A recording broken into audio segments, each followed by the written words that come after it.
You already know who it is, so I won't even say it. Figured I'd jump in on this top 10 book covers. These are not necessarily the top 10 book covers as far as what I like, but they were the ones that were within reach. We'll just start off at the top. We got Frank Frazetta here with Dark Crusade. If I can get the glare off in a minute. Absolutely great. Stunning cover. One of the GOATs.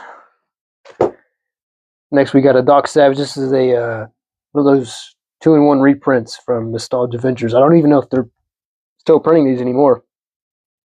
I think their deal with Condé Nast, the people who own the publishing rights over Doc Savage and the Shadow and stuff, I think that ran out, and so they've had to do something else. This is a painting by Walter M. Baumhofer for Brand of the Werewolf. It's got a 2-in-1 here. Same thing for the Shadow from Nostalgia Ventures. This is for the Voodoo Master. And quite honestly, like, this is the 2-in-1, the Voodoo Master and the Red Blot. I like the cover for the Red Blot better than Voodoo Master. But this one was done by George Rosen. He did this one.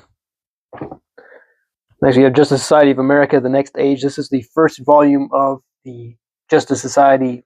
And this, I think, was around 2002 or 2003 when this started publishing this.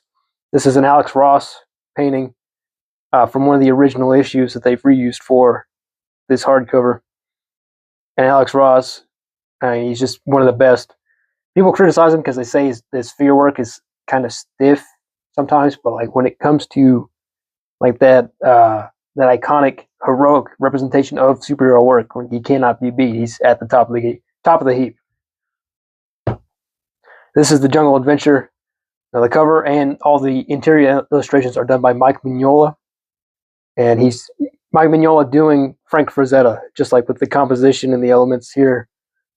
I really like this book just as a story. I think it works really well, but with Mike Mignola art on top, it's one of the best. Here we have an independent comic. We have Blood Realm from Alterna Comics, illustrated by Robert Geronimo, who did the writing and the illustrations for this.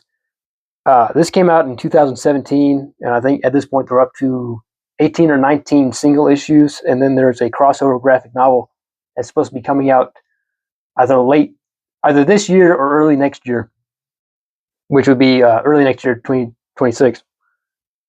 One of the best at the cover business. I mean, every single cover is an absolute banger of a cover. I want to do a flip through of this at some point because it is just absolutely stunning on the inside as well. Robert Geronimo is bringing the A game on these things. Then we have The Night Country, and this one is done by Jim Tierney, who designed this cover. And this book, the book is fine. It's above average, but that's just above average for a young adult fantasy novel. And otherwise, I probably wouldn't hang on to it. But this dust jacket here, and the interior pages here, I mean, the thing just looks beautiful. That's why I hang on to it. Then we have the Ghost Quartet, and this is an illustration by Stephen Hickman. And he did the cover here. And one thing I really appreciate about Ghost Quartet is that not just is the cover a really good illustration, but on the spine as well. The spine looks great. It looks really great to have it sitting on the shelf. Stories they usually hit a pretty good average. The best one in here is by Orson Scott Card. He wrote a story about Hamlet, the Shakespeare play. And it was so good that after I read it, I'm like, man, I've been really sleeping on this Hamlet thing. Like, I got to look into this. So I looked up the summary of the actual play, Hamlet. It's different from the story. I'm like, okay, I'll get around to it eventually.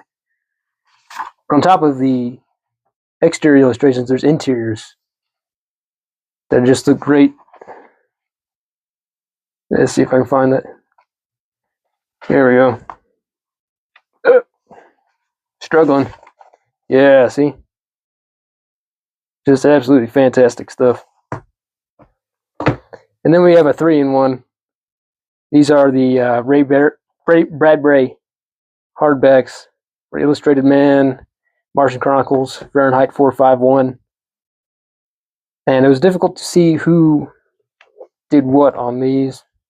Let's see. This illustration done by Joseph Guglielmi, Italians. This one didn't say who it was from. This one is Cine Butchkis. Good stuff. I really appreciate these. They look pretty good sitting on the shelf, just all three of them together. You know. And then finally, the big one here, right here. Kevin Conran's Sky Captain and the Art of Tomorrow. In, say, the late 90s, or maybe in the really, really early 2000s, the movie came out, Sky Captain and the World of Tomorrow, which was the first movie filmed entirely on a green screen. Like the sets and a bunch of different elements was all green screen. And at the time, like it was the first to do all the movie in that fashion. It's really breaking ground. All the CGI and people complain about stuff, but they're really doing great stuff with it artistically. Like it all comes back, and they owe their shirts to Sky Captain. And this is just some of the concept art Kevin Conran made for the film. And Kevin Conran is the director and co-writer's brother from the film. And the two of them, just as a team up, just put together some amazing stuff in that old RKO serial picture style. The movie's great. This art book is really fantastic. Got a great cover on it. But that's all I got for now. So see you later.